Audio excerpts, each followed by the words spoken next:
Hadirin yang berbahagia. Puji syukur kehadirat Allah Subhanahu wa Ta'ala, Tuhan yang Maha Esa, yang telah memberikan rahmat dan karunia-Nya, sehingga pada hari ini kita dapat kembali hadir menjalankan tugas konstitusional dalam rapat paripurna pembukaan masa persidangan 2 tahun sidang 2023-2024. Selamat datang kembali bagi seluruh anggota DPR RI yang baru saja kembali dari kegiatan bersama konstituennya di daerah pemilihan masing-masing, bertemu dengan konstituen untuk mendengarkan aspirasi rakyat sekaligus mensosialisasikan pelaksanaan fungsi-fungsi DPR RI dalam fungsi pengawasan, fungsi anggaran, fungsi legislasi dan diplomasi. Saat ini tahapan pemilu tahun 2024 telah dan sedang berlangsung. Pemilu merupakan amanat konstitusi. Undang-Undang Dasar Negara Republik Indonesia tahun 1945 mengamanatkan bahwa kedaulatan berada di tangan rakyat dan dilaksanakan menurut Undang-Undang Dasar. Inilah landasan utama Indonesia sebagai negara demokratis. Kedaulatan rakyat tersebut diselenggarakan melalui cabang-cabang kekuasaan negara, di mana DPR RI sebagai lembaga legislatif, Presiden sebagai lembaga eksekutif, dan Mahkamah Agung beserta Mahkamah Konstitusi sebagai lembaga yudikatif dapat saling mengontrol dan terjadi keseimbangan kekuasaan antar lembaga-lembaga tersebut. Dalam negara demokrasi, kekuasaan selalu dibatasi dan tidak tak terbatas. Konstitusi telah memberikan jaminan untuk menyempurnakan demokrasi melalui pelaksanaan pemilu secara periodik untuk dapat menyelenggarakan prinsip checks and balances atas kekuasaan negara. Pemilu merupakan alat dalam menyempurnakan penyelenggaraan demokrasi. Melalui pemilu, rakyat dapat menilai, mengevaluasi, memperbaharui maupun tidak melanjutkan mandat kepada Presiden Republik Indonesia, DPR RI, dan DPD RI.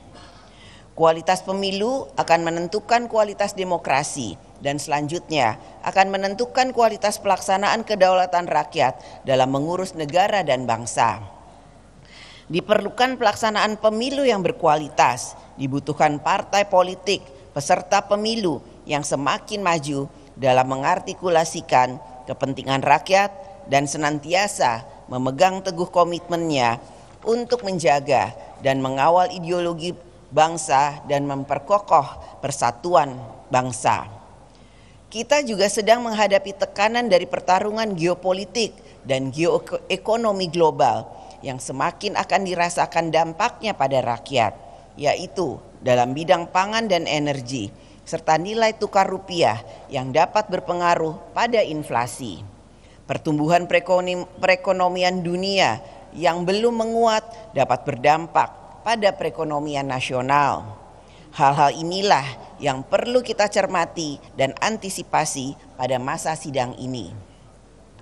Sidang Dewan yang terhormat, dalam pelaksanaan fungsi legislasi pada masa sidang ini, DPR RI akan melanjutkan pembahasan sebanyak 9 rancangan undang-undang yang saat ini sudah berada dalam tahapan pembahasan.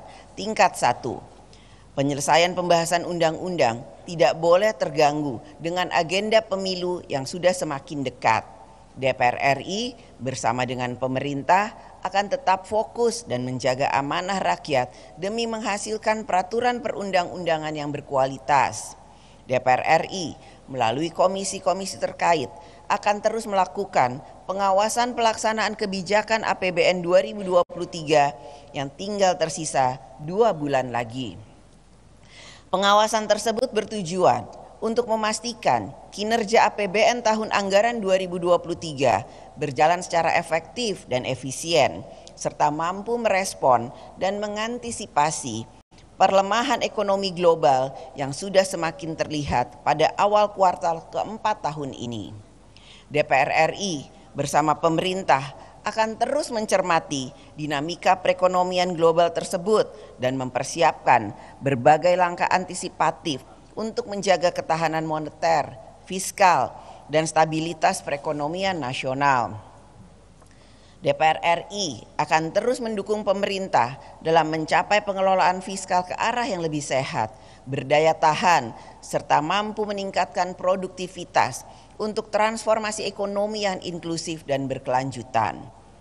Beberapa kebijakan, isu dan permasalahan di berbagai bidang yang akan menjadi perhatian alat kelengkapan Dewan dalam menjalankan fungsi pengawasan antara lain. 1. Krisis pangan yang diakibatkan lonjakan harga pangan seperti beras dan gula. 2. Perubahan iklim yang berdampak pada kekeringan dan kemarau panjang serta krisis air bersih di berbagai daerah. 3. Kenaikan harga minyak dunia akibat memanasnya konflik di Timur Tengah. 4. Kasus kekerasan dan bullying terjadi di lingkungan sekolah. 5. Kasus cacar monyet atau monkeypox yang terus bertambah sejak pertama kali dilaporkan pada tanggal 13 Oktober 2023. 6. Pembiayaan UMKM melalui fintech lending peer-to-peer atau P2P atau pinjaman online. 7. Dugaan penyalahgunaan dana pensiun di beberapa BUMN. 8. Kenaikan suku bunga BI rate menjadi sebesar 6% dari sebelumnya sebesar 5,75%. DPR RI akan mendorong kementerian dan lembaga untuk bekerja responsif, terukur, berorientasi menyelesaikan masalah sehingga rakyat merasakan kehadiran pemerintah dalam melindungi rakyat, mempermudah kehidupan rakyat, dan mensejahterakan rakyat.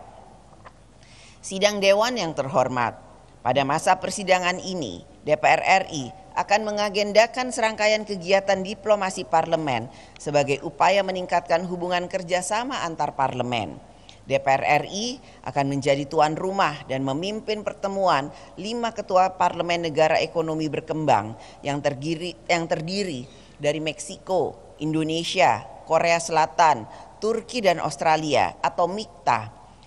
Penyelenggaraan MIKTA Speakers Consultation ke-9 di Jakarta akan dilaksanakan pada tanggal 20 November 2024 dengan tema memperkuat multilateralisme dan menjawab berbagai tantangan antar generasi. Merespon konflik bersenjata yang terjadi antara Israel dan kelompok militan Palestina Hamas yang telah menewaskan ribuan orang, DPR RI terus mendorong pemerintah untuk mengambil langkah-langkah diplomasi dalam mendukung penyelesaian yang adil bagi Palestina, serta terus menyuarakan pengakuan internasional terhadap kedaulatan dan kemerdekaan rakyat Palestina.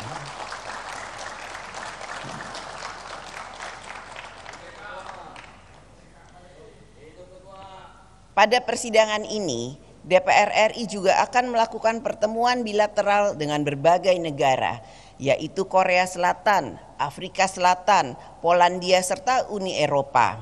DPR RI akan terus berupaya untuk dapat melaksanakan tugas diplomasi antar parlemen sehingga Indonesia memiliki posisi politik luar negeri yang semakin kuat. Sidang Dewan yang terhormat, demikian pokok-pokok kegiatan yang akan dilakukan DPR RI pada masa persidangan 2 dan berbagai hal yang menjadi perhatian DPR RI. Dalam masa persidangan 2 ini, DPR RI akan terus bekerja untuk kesejahteraan rakyat. Rencana kerja DPR RI secara umum yang telah disampaikan ini agar dapat menjadi informasi bagi seluruh rakyat Indonesia untuk turut berpartisipasi dalam pelaksanaan tugas-tugas DPR RI. Dan akhirnya dengan mengucapkan Bismillahirrahmanirrahim, saya atas nama pimpinan DPR RI mengumumkan kepada seluruh rakyat Indonesia bahwa masa persidangan 2 tahun sidang 2023-2024 akan dimulai sejak hari ini Selasa 31 Oktober 2023 sampai dengan berakhirnya masa sidang periode ini. Atas nama pimpinan DPR RI kami menyampaikan selamat bekerja mensejahterakan rakyat. Semoga Allah Subhanahu wa Ta'ala, Tuhan yang Maha Esa, memberikan rahmat dan bimbingannya bagi kita semua. Terima kasih. Wassalamualaikum warahmatullahi wabarakatuh. Om Santi, Santi, Santi, Om Namo Buddhaya. Merdeka!